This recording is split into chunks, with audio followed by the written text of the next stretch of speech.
हामी चाहिँ मरोमा जाँदै गरेको यहाँनिर हो।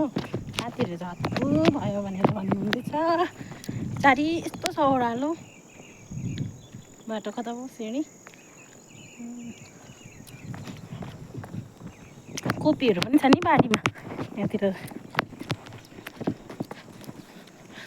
यस्तो अप्ठ्यारो बाटो छ तारेभिरमा चाहिँ, यस्तो छ सिँढी पनि भत्किजानु आँटेको, राम्रो छैन।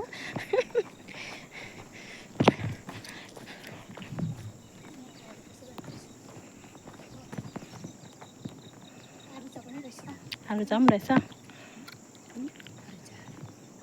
खै हेलो गरिदिनुहोस् न। हेलो जाँदै गरेको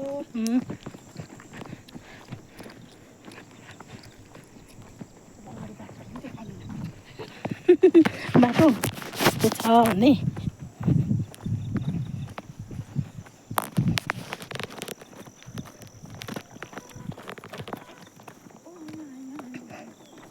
मेरो साथीले गीत गाउँछ भने पो त।